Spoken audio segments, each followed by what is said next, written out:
तुमच्यावरती गंभीर आरोप आज विधानसभेमध्ये केले गेले आहेत. विरोधी पक्षाकडून तुमच्या राजीनाम्याची मागणी केली जाते. एका महिलेसंदर्भात गंभीर आरोप तुमच्यावरती केले गेले. मुळातच 2017 साली एक गुन्हा दाखल झाला होता. 2017 साली माझ्या विधान परिषदेची निवडणूक झाली आणि त्यानंतर पुन्हा मसवड नगरपालिकेची निवडणूक होती. त्या निवडणुकीच्या पार्श्वभूमीवर 2 दिवस अगोदर एक माझा गुन्हा दाखल झाला होता आणि तो दाखल झालेला गुन्हा 2017 नंतर आतापर्यंत 2019 साली तो कायम चाललं आणि त्याचा निकाल लागला. निकाल लागल्यानंतर मला वाटतं निकालाची प्रत माझ्यासोबत आहे. निकालामध्ये कोर्टानं मला निर्दोष मुक्त केलेला आहे आणि जप्त केलेला मुद्देमाल बाकी मोबाईल जे आहे तो नष्ट करण्याचे आदेश कोर्टानं त्याच वेळी दिलेले आहेत. ते तुम्ही निर्दोष सुटलेला नाही असं त्या महिलेचं म्हणणं आहे. तुम्ही माफी मागितली त्यांचे हात जोडून आणि तुम्ही त्यांना नागडे फोटो पाठवलेत की नाही, हे खरं आहे की खोटं आहे? तुषारजी, तुम्हाला खूप गडबड आहे. मी उत्तर देतोय, नंतर प्रश्न विचारा. तुमच्या प्रश्नाला मी नाही सांगतोय, कोर्ट सांगते. कोर्टाचे आदेश ज्याप्रमाणे आहेत कोर्टानं निर्दोष मुक्तता केलेली आहे. मला बाकी कुणी निर्दोष मुक्त केलं याच्याबद्दल माझं वेगळं मत काही नाही आहे. आणि झालेला जो विषय आहे विषयासंदर्भात मी आपल्याला सांगतो की त्या घटली 17 साली 19 साली निकाल लागला आणि निकालामध्ये मला निर्दोष त्या ठिकाणी कोर्टाने मुक्तता केलेली आहे. मला वाटते या देशात लोकशाही आहे. लोकशाहीमध्ये आपल्या सगळ्यांच्या समोर सर्वोच्च न्यायालय आहे आणि न्यायालयाने जे निकाल दिलेला आहे त्याला 6 वर्ष झालेली आहेत. आज 6 वर्षानंतर हा विषय पुढे आलेला आहे आणि मला माहिती आहे की किमान आपण कुठल्या वेळी हा विषय समोर आणावा किंवा कुठल्या वेळी काय बोलावं याला राजकीय लोकांनी मर्यादा ठेवली पाहिजे ही माझी मनापासूनची भावना आहे. माझ्यासारखा एका सामान्य कुटुंबातला ज्या युवकांना ज्या वडिलांचं माझ्या 7 दिवसापूर्वी निधन झालं, 8 दिवसापूर्वी, मी काही भावनिक त्या विषयात करत नाही. परंतु त्या वडिलांनी माझ्यासाठी तसं संघर्ष करून मला मोठा केला आणि वाढवला, इथपर्यंत आणलं. त्यांच्या मृत्यूनंतर त्यांचा अस्थि विसर्जन सुद्धा करू दिले नाही. इथपर्यंत एवढ्या खालच्या पातळीचं राजकारण विरोधकांनी करावं आणि असं मला अपेक्षित नव्हतं. पण ठीक आहे, शेवटी राजकारणात सगळ्या गोष्टी राहतात. मी जबाबदार पदावर काम करतो. माझ्याही काही जबाबदाऱ्या आहेत आणि मला विचारलेल्या प्रश्नाचं उत्तर द्यायची माझी जबाबदारी आहे. त्यामुळे मी एवढंच सांगतो की या घटनेला कोर्टानं निकाल दिलेला आहे आणि या संदर्भात ज्यांनी माझ्यावर आरोप केलेला आहे त्या प्रत्येकावर मी हक्कभंगाचा प्रस्ताव आजच सभागृहामध्ये आणणार आहे. संबंधितांच्यावर मी माझ्या बदनामीच्या संदर्भात केलेलं काम आहे त्या संदर्भात मी माझा बदनामीचा खटलाही दाखल करणार आहे. आपलं नुकसान भरपाईचाही खटला दाखल करणार आहे. त्याच्यावर जी कारवाई मला अपेक्षित आहे ते मी करणार आहे. विषय पुढे सुरू होती. महिला निर्दोष मुक्त केल्यानंतर सुद्धा तुम्ही आता शिक्षा ऐकूनंतर त्या महिलेला त्रास सध्या देतात असा थेट आरोप संजय राऊत यांनी माझं म्हणणं हेच आहे की जयकुमार गोरेंनी त्रास दिला किंवा नाही दिला या संदर्भात पोलिसांनी चौकशी करावी.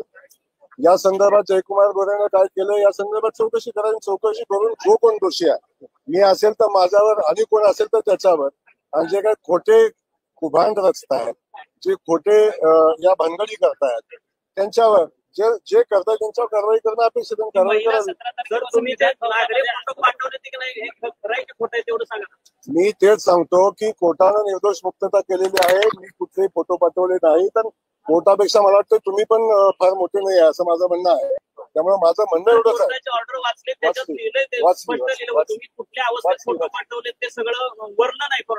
त्यामुळं माझं याच्यापेक्षा वेगळं काही म्हणणं नाही. मी आपल्याला जे म्हणणं सांगितलंय ते ऑन रेकॉर्ड आहे आणि या संदर्भात ज्या लोकांनी माझ्यावर अशा पद्धतीचे आरोप केलेले आहेत त्यांच्यावर मी हक्कभंग आणणार आणि त्यांच्यावर मी आब्रू नुकसानीचा दावा दाखल करणार. मला या संदर्भात माहिती नाही. मला तुमच्याकडून माहिती मिळालेली आहे.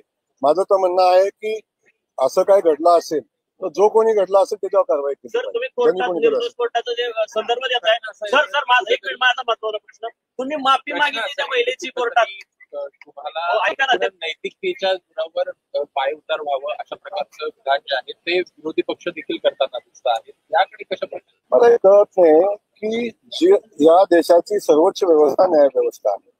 आणि न्याय व्यवस्थेने जेव्हा मला निर्दोष मुक्त केलेलं आहे तेव्हा बाकी कुठल्या गोष्टीला किती महत्व राहतं आणि विरोधक काय म्हणतात, मला वाटतं याला गांभीर्याने घ्यायचं काही कारण नाही. का तुम्ही कोण विरोधक आहेत, त्यांनी वस्तुस्थिती माहिती घेतली का, परिस्थिती बघितली का, या संदर्भात त्यांच्याशी चर्चा करावी आपण आणि मग त्याचं उत्तर द्यावं. माझं म्हणणं काय आहे की बाकी सगळ्या गोष्टी बाजूला ठेवण्यापेक्षा चर्चा करण्यापेक्षा त्यांनी वस्तुस्थिती माहिती घ्यावी. आणि मी आज सांगतो की आपल्याला की ज्यांनी असं काय घडलं असेल, मला माहिती नाही असं काय घडलं असेल तर ज्यांनी कुणी केला असेल त्याच्यावर कारवाई करा. सर, दुसऱ्या एका केसमध्ये सर्वोच्च न्यायालयाने तुम्ही ज्या ट्रस्टचे अध्यक्ष आहात त्या मायने ट्रस्ट ते ट्रस्ट आणि कर्नाटक ट्रस्ट तुमच्या दोघांवर त्यांनी म्हटलंय की जनावरांवर दुखणारा कुत्रा असा तुमचा उल्लेख सर्वोच्च न्यायालयाने म्हटलंय, मी नाही म्हणत.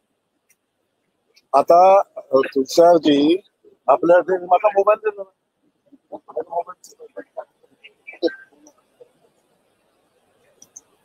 आपण फारच तुषारजी पत्रकार म्हणून आपली पत्रकारिता फार उच्च दर्जाची आहे.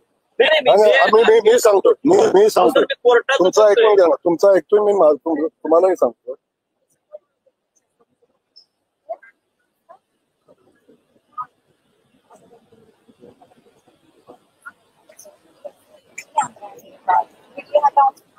सर, ते मृत आता हे बातम्या आहेत.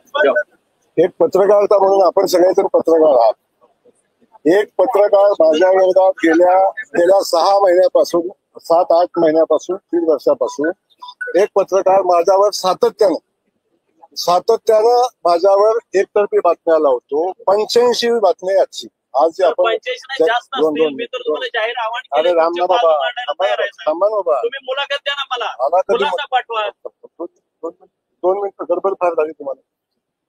एक पत्रकार 85 बातम्या एकदम उंच दर्जाच्या, ज्या भाषेला लेवल नाही, ज्या भाषेला मर्यादा नाही, एवढ्या खालच्या पातळीवरच्या बातम्या 85 बातम्या एक पत्रकार एकतर्फी लिहितो, एकतर्फी बातम्या चालवतो.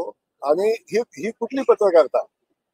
या संदर्भात आपल्या माध्यमातून मला आपल्यालाही माझी विनंती आहे की एखादी गोष्ट जेव्हा आपण समोर आणतात, चर्चा करतात, सातत्यानं 85 बातम्या एकतर्फी खालच्या म्हणजे जेव्हा संसदीय पत्रकारितेची भाषा नाही अशा पद्धतीच्या भाषेमध्ये आपण ज्या बातम्या देता छापता, मला वाटते अशा पत्रकाराला उत्तर द्यायला मी बांधील नाही. पण माझी आपल्याला विनंती आहे की आपण ही वस्तुस्थिती बघावी. मी या झालेल्या घटनेचा तर निषेध मी करतोच. आणि मी विधानभवनामध्ये प्रश्न विचारतो, मी हक्कभंगाचा दाखल करतो.